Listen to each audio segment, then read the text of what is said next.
What is up, guys? It's the Sound Alchemist, part of One Mind Syndicate, and today I'm back to talk about Warhammer 40k. In this one, I'm going to be going over an excerpt from The Lion, the Son of the Forest, where we have Lionel Johnson coming face to face with the Emperor. But I don't know if he knows this, if it's currently him or not, because he is being referred to as the Wounded King. So let's go ahead and dive into the Lion's dreams to see if this meeting did indeed happen or was it just a nightmare. So without further ado, let's dive right in. After 10,000 years, the Lion wakes up. With his memory impaired, he seeks answers to his current predicament. After some time, he finds someone who might have some answers to the questions he seeks. On the wide, calm water in front of it sits a boat. It's a small, wooden, and unpainted thing, but large enough for one person, and indeed, there is one person sitting in it. The walker's eyes can make him out, even at a distance. He is old, and he's not old in the same way as the walker's face is. Time has not lined his features, it ravages them. His cheeks are sunken, his limbs are wasted. Skin that was once clearly a rich chestnut now has an ashen patina, and his long hair is lifeless, dull gray and matted. However, that gray head supports a crown, little more than a circlet of gold, but a crown nonetheless. In his hands, swollen of knuckle and weak of grip, he holds a rod. The Lion is already cast into the water. Now he sits hunched over, as though in pain. A small ancient figure in a small simple boat. The walker does not stop to wonder why a king would be fishing in such a manner. He is aware of the context of such things, but he does not know from where, and they do not matter to him. He is someone who might have given him the answers he needs. Greetings, he calls. His voice is strong, rich, and deep, although rough around the edges from age or disguise, or maybe both. It carries across the water. The old king in the boat blinks, and when his eyes open again, they are looking at the walker. What is this place? The walker demands, and the old king blinks again. When his eyes open once more, they are focused on the water. It is as though the walker is not there at all, a dismissal of minimal effort. The walker discovers that he is not used to being ignored, and nor does he appreciate it. He steps into the water, intending to wade across the river so the king cannot easily dismiss him. He is concerned about the current. He is strong of limb and knows without knowing that his armor is waterproof. And should he don his helmet, he will be able to breathe, even if submerged. He has only gone a few steps up to his knees when he realizes there are shadows in the water, large shadows that circle the small boat around and around. They do not bite the line, nor do they capsize the craft, but either could be disastrous. Moreover, the walker realizes that this king is wounded. The walker cannot see the wound, but he can smell the blood. A rich copperish tang tickles his nose. It is not a smell that delights him, but neither does he find it repulsive. It is simply a scent, one that he is able to pass and understand. The king is bleeding into the water, drip by drip. Perhaps that is what has drawn the shadows to this place. Perhaps they would have been here anyway. Some of the shadows start to peel away and head towards the walker. But the walker is not a being to whom fear comes naturally, nor is he unfamiliar with the concept of danger. The shadows in the water are unknown to him and move like predators. Come back to the bank, the walker whirls. A small figure stands in the land swathed in robes of dark green, so that nearly it blends him into the background against which it stands. It is the size of a child, but the walker knows it to be something else. It is a watcher in the dark. Come back to the bank, the watcher repeats.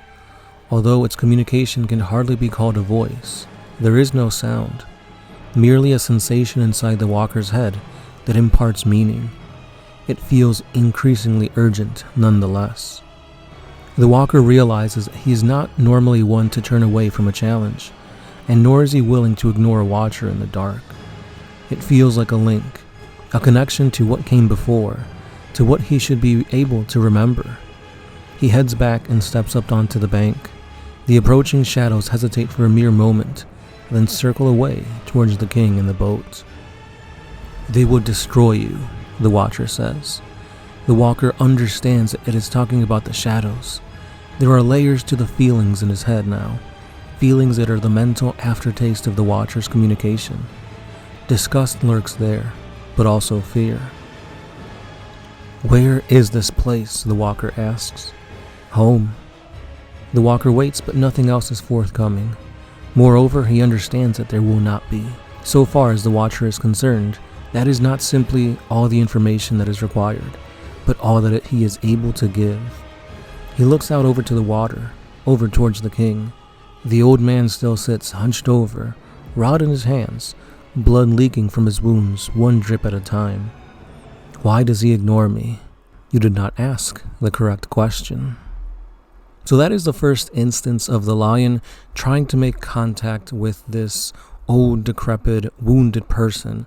And as we can kind of infer, that is the Emperor. The Emperor is now in this state in the current era of 40k, where he's basically on death's door. And the shadows, we can infer once again that those are the gods of chaos. So let's see what else happens in this book in a further chapter. Here the lion is traveling with his sons that he found in the current timeline after they were scattered throughout time and space through the warp storm during the breaking of Caliban. They are en route to meet up of more with the lion's scattered sons, but during this time the lion is trying to meditate, and while doing so, he unexpectedly ends up in the mysterious forest in which he first woke up again. The hall's doors are open. The lion enters cautiously, ready to respond to a challenge or to violence, but neither comes. Instead, he finds himself in a long chamber with a pitched ceiling, perhaps twice his height at its lowest, and 3 times at its highest, braced by beams of dark wood. A fire is in an alcove halfway along the far wall, and so natural does it seem that it takes the lion a moment to notice that the flames which writhe and coil are merely burning nothing.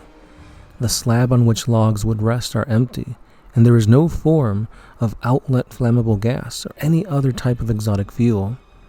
This is oddly unsettling. The familiarity of this place makes it easy to nearly forget that it does not fully conform to natural laws. He looks away from the fire and down the length of the hall. Candelabra spaced evenly along the walls provide additional light between them. These different sources illuminate woven tapestries and banners that hang vertically between the windows.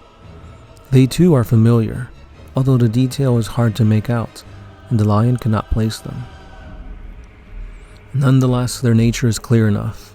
They are records of battles. Great triumphs of arms achieved by the castle's rulers or one of their commanders. But at the far end of the hall, seated on a high back chair behind a wooden table, there is the wounded king. He does not move or speak, but the lion can feel the intensity of his gaze.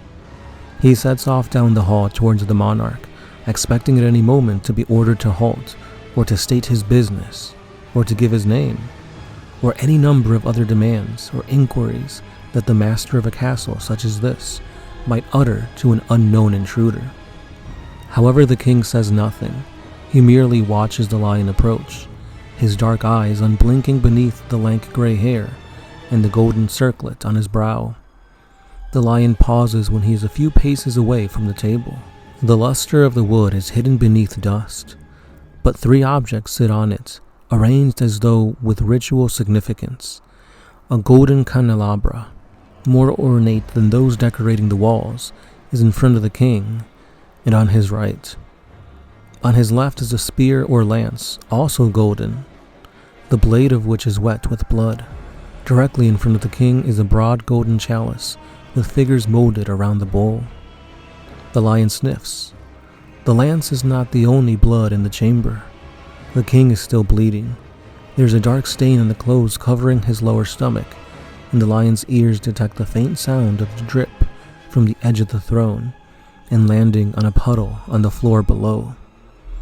The king continues to stare, showing none of the intimidation that the lion might expect from a wounded mortal, alone in his own hall, and confronted with a towering post-human warrior. His eyes bore to the lion, and indeed through him, as though he is seeing things far beyond the walls that surround them. Nonetheless, the lion is certain that the king knows that he stands there. It is just that he does not warrant the king's full attention. There is an expectant expression on the king's face. The lion recalls what the watcher had said to him after their first interaction. You did not ask the correct question. The lion has little patience for just games, but he cannot avoid the feeling that the king's reticence is not due to personal choice. This is a riddle of some sort. There is something actively preventing the king from communicating unless the correct words are spoken first. It would hardly be the strangest thing the lion has seen in his life. "Who are you?" he asks. The king's eyes focus on him momentarily, as though fully seeing him for the first time. But they then drift away. There is no other movement or sound, no slump or sigh, but the lion can sense the king's frustration. He tries again. "How may you be healed?"